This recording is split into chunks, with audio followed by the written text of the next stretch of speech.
Yes, but they did not treat them for broken arm. They made some other story. They say, for example, let's say that someone gets blood cancer, and it apparently caused by the damage caused by radiation to bone marrow. But the doctor will not confirm that. The doctor will say that, oh, that caused by asbestos dust. So it's easy to escape. Well, let's put it this way. Let's say that John Walcott and his colleagues have a reunion every year. And the first year's reunion after September 11, there's 100 people there. And then the next year, there's 96 because 4 of them have died of cancer. And the next year, there's 86 because another 10 have died of cancer. Yes. The story would start to come out somehow. Yes.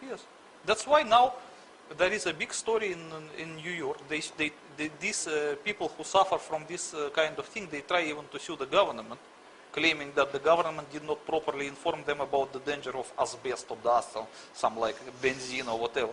Yes. Anything but except radiation. And your position is that all of them are suffering some form of radiation sickness from the... Yes. It's apparent chronic radiation sickness because it was ground zero after all. It's the place of nuclear explosion. And they work there, and they begin to work there in the first few days, totally unprotected. Yes. But let's say that's continued because over a period of time they redesigned the sites and other people came into work. How long would those vapours continue for? I know the fires underneath continued for 3-4 months, as you said they would. There were no actually fires underneath. There was not fires. They were just extremely hot material. Molten steel? Not only molten steel, molten rock, anything molten, but not fires. Okay. But because it was extremely hot, it was presented to public as underground fires, but yes. They were not. Okay. Because you said it's gone from thousands of degrees, there's nothing to cool it down quickly, so it lasts a long time, and the burning steel. But how long would the vapours last? How long? The vapors would, as long as it is hot, it will just release some vapors. Okay. So anyone working there, even a year later, would still get some form of... Probably not a year. I believe that in 5 or 6 months they managed to cope with it because they put some effort to curb the radiation. They sealed? No, first they use some special chemicals mixed into the waters of firefighters. Yes. And they use the firefighters to pour these waters into the cavities. So it minimized the exposure, but not much, I believe. But at least it cooled down a little bit, the matter. So if in natural conditions, if left on its own, it would cool down in maybe 1 year, because they were trying hard to cool it artificially. Maybe they succeeded in half a year. These vapours wouldn't just affect ground zero workers and police and fire department officials. Would it not also affect Manhattan residents? Of course they would affect Manhattan residents. Okay. But as far as I know, that Manhattan residents from the dangerous area, they were evacuated and not allowed to come back for another 6 months. Well, yes, the ones that were immediately affected, yes, certainly. Yes. They were not allowed to return until 6 months plus, which is still short. They should be away for at least 2 years, not 6 months. Okay, well, let's say that some of them returned within 6 months, and let's say that Mrs. Green or Mr. Brown inhaled some of this radioactive vapours and became not chronically sick, but felt unwell. They wouldn't go to the specially prepared fire department's doctor. They'd go to a doctor, their own private family doctor, who they know very well, George, down the road. And wouldn't he know exactly what was wrong with them? Not necessarily. Why he should? He's a doctor.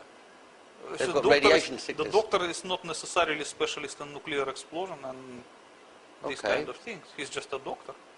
Okay. Well, if that what doctor saw is the symptoms. He doesn't see the cause. Okay. Well, if that doctor has half a dozen people from Vestey Street, which is just off, and they've come into him with the same symptoms, wouldn't it occur to him, wouldn't one suppose, to say, just hold the phone here, there's something wrong?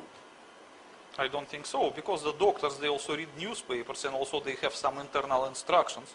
So let's say that certain doctors receive some circular which says that all people who live around ground zero were affected by asbestos dust. So the doctor should believe that. It's Oh. easy to cheat people, including doctors. Yes. Yes. All right. Well, let's talk about more about the medical impact of the radiation, the radiation, the vapors coming from the ground.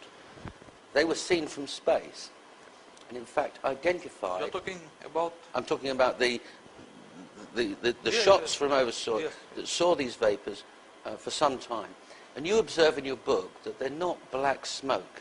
No, They're because white. it's not smoke, it's a vapor. Right. It's white. You also observe hotspots in precisely the three places where you say nuclear devices were activated. One under You WT7, mean this? yes, we have it. But this is not my observation. I just found it published at the internet by someone else, and I thought that yes, the hotspots, as you see, they exactly correspond with the position of nuclear devices. And in fact, they record temperatures way exceeding the temperatures created by burning kerosene Yeah. weeks afterwards. Yes. And your position is that there's no other explanation for those hotspots being where they are. You cannot create such a high temperature, 100 meters below the ground, that could sustain itself for a few months, unless you use a thermonuclear explosion of over 100 kiloton. What else it could be? Where you can get such a big energy to sustain these temperatures for such a long time? In fact, I'm glad you mentioned that, because I have here the 9/11 Ground Zero Energy Report. And this was recently published, but it does actually reach the conclusion, interestingly, the same as you. And I'll quote from it. The huge vertical particle plumes briefly left behind where the towers had stood moments earlier offer mute testimony to the fact that solid floors did not sequentially pancake downwards. That would have taken significantly longer, been far less destructive, and appeared far different from what was observed. Clearly, this hypothesis that a sequenced vertical array of directional low-yield thermonuclear devices was used to annihilate the World Trade Center skyscrapers top to bottom, forgive me. It's not an easy thing to prove. It should be easy to disprove if it's significantly off base. Yet it remains standing as the basis for the only explanation to account for all the most phenomenal ground zero evidence. So here we have some physicists agreeing with you. Yes. And we have a groundswell of sites coming up saying 9/11 truth, loose change, other experts, doctors of physics coming forward and saying there's something wrong here. And each of those is heading towards the conclusion that you draw in your book. That must give you some comfort.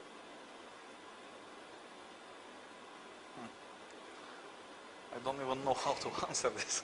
If the evidence were unsupported by anybody or anything else, Okay. and you just published this book and announced to the world, I know what happened and I know who did it, they would laugh at you if nobody had drawn the conclusions that you've drawn, that the 9/11 Commission report is wrong, doesn't address and answer questions that you've answered, and other people are reaching the same conclusions. Yes, of course. There are a lot of people who attempted to search for September 11 truth independently, and they arrived to similar conclusions as mine, with the one difference. They did not know for sure that there was a nuclear demolition scheme of the World Trade Center, while I knew it for sure from my former service in the Soviet military. That makes the difference. So it means they were guessing, and they arrived to the same point. But I didn't need to guess, I know it for sure. But there's something else that makes your book unique. And we'll come to that later, but that is that you are going to name the perpetrators of the 9/11 tragedy.